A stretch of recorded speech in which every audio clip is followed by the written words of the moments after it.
کردی. اگر نتونی تشخیص بدی که بقیه کفترات هم آلوده میشن. حالا واکسن هم خورده باشن، یه سری کفترها هستن مریضیاشون انتقال پیدا میکنه، اصلا به واکسن و اینا نیستش.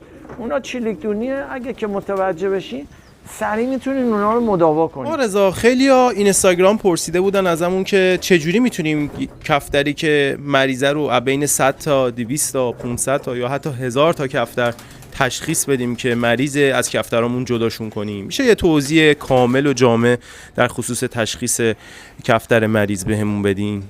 به نام خدا و درود بر عشقبازان عزیز و گرامی. در خصوص مریضی کفتر، خب کفتر دیگه به قول معروف مریضی‌های جور و جوری داره، از جمله سالمونلا، نیوکاسل، پادرد، کد گرفتگی. همه این مسائل رو که شما کنار بذاری، بیشترین تشخیص رو شما زمانی میتونید تو کفتراتون بدین که زمانیه که دون به کفترتون میدین. هر موقع که شما خواستین دون به کفترتون بدین، کفتراتون زمانی که رو نیبندی میخوان بیان پایین، هر کفتری که آخر کفتر اومد پایین و با مکس اومد پایین، شما بدونین که این کفتر یه ایرادی داره. بعضی کفترها هستن که ارونه میان پایین ولی حالت کد گرفته دارن و به سختی میان پایین و با سینه میخورن زمین و اینا تو کفتر زیاد تشخیصشون یه خود مشکله.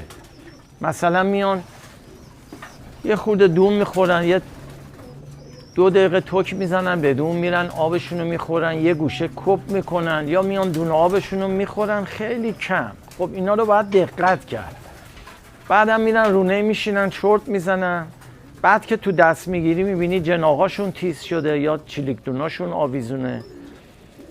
یه سری کفترام هستن که مریضی های داخلی دارن ولی تا چند روز نشون نمیدن. به خاطر همینه که موقع دون دادن خیلی باید حواستون به کفتراتون جمع باشه. هر کفتری رو که دیدین دون ریختین کف گنجه، طرف دون نمیاد و یا 4 تا تک میزنه، آب میخوره میره یه گوشه وای میسه، شما اینو بدونین که این کفتر ایراد داره و بلا فاصله باید از تو کفتر درش بیارین. معمولا تو کفترهای زیاد خیلی ها این کفترها رو متوجه نمیشن چون قشنگ میان دون و آبشون هم با اینا میخورن میرن رونه. شما باید قدرت تشخیصت خیلی قوی باشه. کفتری که رونه دیدی حالت پژمرده داره یا حالت کز داره، نه اگه نره قور نمیزنه یا ما دست میره یه جا کز میکنه، اینا همه علائم مریضی تو کفتره. اگه زود بتونی تشخیصش بدی که برد کردی، اگر نتونی تشخیص بدی که بقیه کفترات هم آلوده میشن. حالا واکسن هم خورده باشن، یه سری کفترها هستن مریضیاشون انتقال پیدا میکنه، اصلا به واکسن و اینا نیستش. اونا چیلیکدونیه، اگه که متوجه بشین سریع میتونین اونا رو مداوا کنین.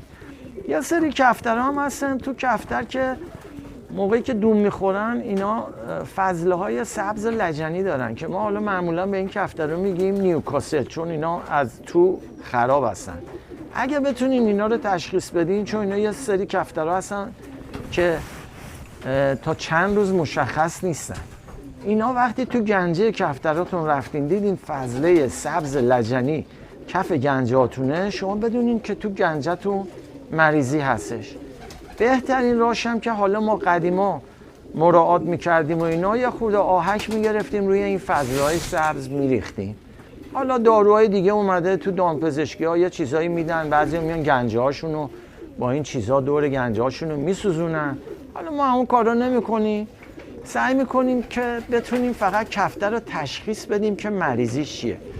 پس یه جنبندی کلی من برای دوستانی که نمیدونن میکنم و اینه که هر موقع شما دیدید کفترتون رو نیبندی کز کرده یا بد میاد رو دون یا موقع دون خوردن دون میخوره آب میخوره میره یه گوشه کپ میکنه، این نشون میده که این کفتر حالش خرابه و سریع باید بجنبی اینو رو براش کنی. امیدوارم که این مطلبی که گفتم به درد دوستان بخوره. البته خلاصه و مختصر گفتم که دیگه متوجه بشین. میتونین به یوتیوب های قبلی ما سر بزنین، از این چیزهایی که در رابطه با کفتر زیاد گفتیم به درد خیلیاتون میخوره. بعد پس فردا ما هم دعا میکنیم که یه نفر اومد اینا رو واسه ما بازگو کردش. آقا رضا، حالا از درمان این دوتا موضوعی هم که گفتین میگین چجوری درمانش رو انجام بدیم؟ والا درمانه، ببین الان خب معمولا کسایی که کفتر زیاد دارن الان خب جدیدن همه واکسن میزنن به کفترشون. چند تا مرحله داره. یه سری ممکنه واکسنایی بیان بزنن به کفتراتون، واکسنا تاریخش گذشته باشه، شاید اون بنده خدایی هم که میاد میزنه نمیدونه این تاریخش گذشته، میزنه به کفترها، مریضی میفته تو کفتراتون. یه موقع هم کفتر واکسن سالم هم که میخوره توی این کفترها چند تاشون مریض میشن. ببین تشخیص خیلی مهمه. بعد خوردن واکسن اصولا خیلی از دوستان هستن که مولتی ویتامین میدن به کفتراشون تا یه جلسه 2 جلسه بعد واکسن بهشون مولتی ویتامین میدن. حتی یه نکته ریزم اینجا هستش که وقتی واکسن به کفتر میزنن تا 2-3 ساعت آب به این حیوونا نمیدن، چون اینا تب میکنن. خیلی ها ممکنه ندونن، آبو میذارن جلوشون میخورن، این حیوان مریضیش تشدید میشه. بنابراین یه چیزای ریزی داره. مثلا شما حساب کن کفترت واکسن نخورده، چلیکدونش ایراد میکنه، فضله سبزی، این نیوکاسل یه مریضیه، با هر دوا و درمونی درست نمیشه.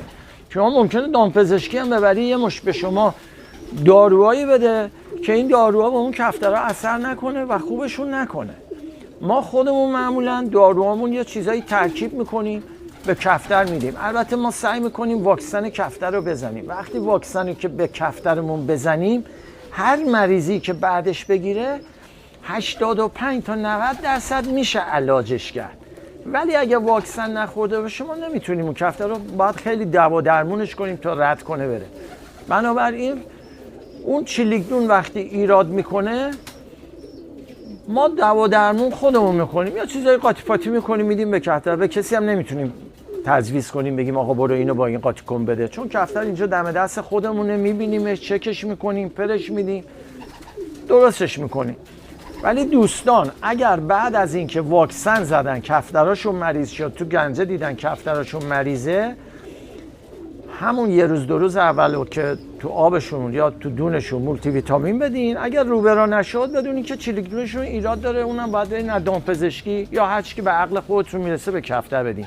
اما اگه واکسن نخورده باشه اون دارویی که میخواین به این حیوونا بدین دیگه خیلی سخت خوب شدنش، که اونم باز به نظر من با همون دامپزشکی مشورت کنی بهتره.